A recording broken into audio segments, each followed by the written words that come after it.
बिस्मिल्लाहिर्रहमानिर्रहीम। जनाब Nawaz Sharif Panama case में जब उनको ट्रायल किया गया तो पनामा केस के बजाय उन्हें अकामा में सज़ा दे दी गई, उन्हें नाअहल कर दिया गया। और फिर बाद अज़ां इमरान ख़ान की हुकूमत ने यह फ़ैसला किया कि नवाज़ शरीफ को मुल्क से बाहर भेज दिया जाए ताकि हम आज़ादाना तौर पर यहाँ पर हुकूमत कर सकें और हमारे रास्ते में कोई रुकावट ना हो, क्योंकि उन्हें महसूस हो रहा था कि नवाज़ शरीफ की इस मुल्क में मौजूदगी उनकी राह में एक बहुत बड़ी रुकावट है। चुनांचे जनाब नवाज़ शरीफ को अदालत की इजाज़त के ज़रिए से बाहर भेज दिया गया। नवाज़ शरीफ उस वक़्त से आज तक बाहर हैं और उनके वर्कर, उनके कारकुन और उनकी जमात के जो लीडर हैं वो उनकी वापसी के मुंतज़िर हैं। मगर जनाब नवाज़ शरीफ के बारे में यही आम तौर पर बताया जाता है कि जनाब नवाज़ शरीफ साहब अगले माह आ रहे हैं, अगले माह आ रहे हैं, फ़लाँ तारीख़ को आ रहे हैं, फ़लाँ तारीख़ को आ रहे हैं।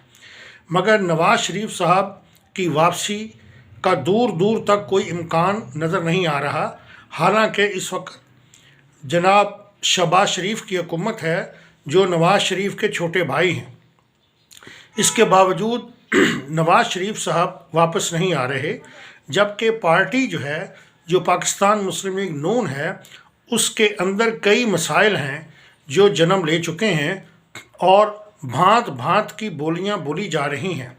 शाहिद खाकान अब्बासी अपनी बात करते हैं और मरीम नवाज़, मोहम्मद ज़ुबैर, शहबाज शरीफ अपनी बात करते हैं। यानी उनके अंदर कोई इख्तलाफात का सिलसिला मौजूद है जो कि आम तौर पर दिखाई देता है और बादी नज़र में एक इंतशारी जो कैफियत है उसका एहसास होता है। नवाज़ शरीफ साहब को ये सोचना चाहिए कि पाकिस्तान में इस वक्त उनकी ज़रूरत है।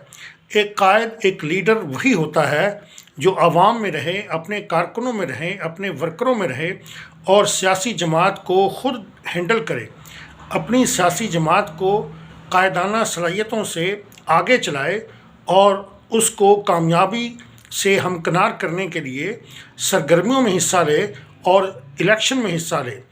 अब चूँकि आइंदा आने वाले दिनों में इलेक्शन का ज़ोर है और इलेक्शन की आमद है और ये कहा जा रहा है कि इलेक्शन भी होंगे, तो इलेक्शन हो या ना हो, लेकिन जनाब नवाज़ शरीफ एक तवील अरसे से बाहर हैं और उन्हें वापस आ जाना चाहिए, क्योंकि इस वक्त पाकिस्तान में इमरानी फितना मौजूद है जिसे नून लीग वाले फितना कहते हैं। इमरानी फितना या इमरानी इंतशार कहते हैं, हम नहीं कहते। तो इस फितने को और इस इंतशार को ख़त्म करने के लिए और इसका मुकाबला करने के लिए, क्योंकि पीटीआई को मकबूलियत का बुखार चढ़ा हुआ है, इस बुखार को उतारने के लिए नवाज़ शरीफ का मैदान में उतरना बहुत ज़रूरी है। महसूस ये होता है कि मुक़्तदिर हलकों की तरफ से उन्हें ग्रीन सिग्नल नहीं मिल रहा, जिसकी वजह से वो वापस नहीं आ रहे। हालांकि उन्हें वापस आना चाहिए और अगर कोई रुकावट भी है तो वो दूर करनी चाहिए और तमाम रुकावटों को बालाए ताक रखते हुए उन्हें वापस आकर अपने ख़िलाफ़ मुकदमे का सामना करना चाहिए और जेल भी जाना पड़े तो जेल जाना चाहिए और यहाँ पर कानूनी जंग लड़नी चाहिए। लीडर कभी जेल से नहीं घबराते, लीडर कभी कैदो बंद से नहीं घबराते। जैसा कि आजकल देखा जा रहा है कि इमरान ख़ान जेल जाने से घबरा रहा है। इमरान ख़ान की गिरफ़्तारी के लिए कोशिश की जाती है या नहीं की जाती, लेकिन उसे डरा ज़रूर दिया जाता है, उसका पंजाबी में तरा निकाल दिया जाता है, मगर वो छुप जाता है और गिरफ़्तारी नहीं देता। यहाँ तक कि वो अदालतों का सामना करने से भी कतराता है और मुख्तलिफ़ बहाने और हीले लगाकर वो किसी भी तरीके से अदालतों में पेशी को अवॉइड करता है, मगर अदालतें उसे लाडला समझकर उसके साथ बड़ा नरम गोशा रखती हैं और उसके साथ सॉफ्ट बिहेवियर करती हैं। जनाब नवाज़ शरीफ को वापस आना चाहिए, ये वक्त की पुकार है और अगर वो वापस नहीं आएंगे तो पार्टी मज़ीद इंतशार का शिकार होगी اور ورکر مزید مایوس ہوں گے۔ ان کی پارٹی کے جو سرگرم کارکن ہیں ان کی امیدوں پر پانی پھر چکا ہے۔ اگر عمران خان کا مقابلہ کرنا ہے، عمران خان کو سائیڈ پر لگانا ہے، اگر عمران خان کا سیاست میں مقابلہ کر کے انہیں شکست دینی ہے تو یہ شہباز شریف یا مریم نواز کا کام نہیں ہے، یہ کام نواز شریف ہی کر سکتے ہیں۔ نواز شریف اگر واپس آ گیا تو وہی شخص ہے جو عمران خان کا مقابلہ کر سکتا ہے۔ لندن میں بیٹھ کر محض بیانات داغ دینے سے سیاست نہیں ہوگی، سیاست کرنے کے لیے میدان میں اترنا پڑتا ہے۔ یہ گھوڑا اور یہ گھوڑے کا میدان، تو اگر آپ میدان میں نہیں اتریں گے تو ظاہر ہے کہ آپ ریس میں شامل نہیں ہوں گے، اور اگر آپ ریس میں شامل نہیں ہوں گے تو آپ ناکام ہو جائیں گے، آپ کی پارٹی کا وجود بھی ختم ہو جائے گا۔ عوام اس وقت مہنگائی کی چکی میں پس رہی ہے۔ اگر آپ واپس نہیں آتے اور حالات کو کنٹرول نہیں کرتے تو پھر آپ کی قائدانہ صلاحیتوں کا کیا فائدہ، اور آپ کو کون قائد مانے گا؟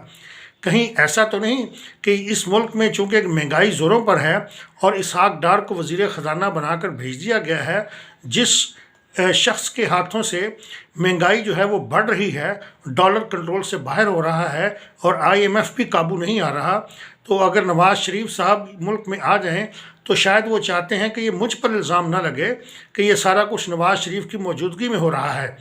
حالانکہ ایسی کوئی بات نہیں، آپ میدان میں آئیں اور میدان میں آ کر مشکلات کا سامنا کریں، ورکروں کو تسلی دیں، عوام کو تسلی دیں، اور IMF کے ساتھ ڈیل کریں، IMF کے ساتھ معاملہ کریں، مہنگائی کو قابو کرنے کی کوشش کریں، عوام کو ریلیف دیں، انہیں تکلیف سے بچائیں اور عمرانی فتنے کا مقابلہ کریں۔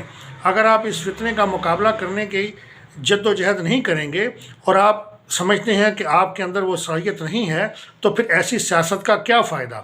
آپ کی سیاست ختم ہو جائے گی اگر آپ مزید لندن میں ہی رہیں گے اور پاکستان واپس نہیں آئیں گے۔ اس لیے آپ اپنے ورکروں کی آواز سنیے، اپنے ورکروں کے دل کی آواز سنیے، ان کی سوچ کو سمجھیے۔ وہ یہی چاہتے ہیں کہ ان کا لیڈر واپس آ جائے، اسی لیے ان کا دل، ان کی زبان اور ان کی آنکھیں اور ان کی سوچ یہی کہہ رہی ہے کہ آ جا تینوں اکھیاں اڈیک دیاں۔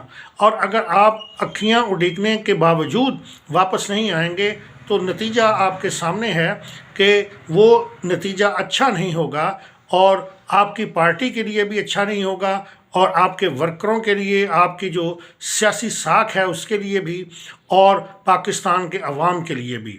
آپ آئیے اور اپنے آپ پر الزامات کا سامنا کیجئے اور مقدمات کا سامنا کیجئے، جیل جانا پڑے تو جائیے، کوئی بات نہیں، لیڈر جیل جاتے ہیں، اور آپ پاکستان کے مسائل کو حل کرنے کے لیے، پاکستان کے مسائل کو ختم کرنے کے لیے پاکستان میں آئیں۔ آپ نے پہلے بھی لوڈ شیڈنگ کا خاتمہ کیا تھا، آپ نے پہلے بھی تمام قرضے اتار کر IMF کو خیر بات کہا تھا۔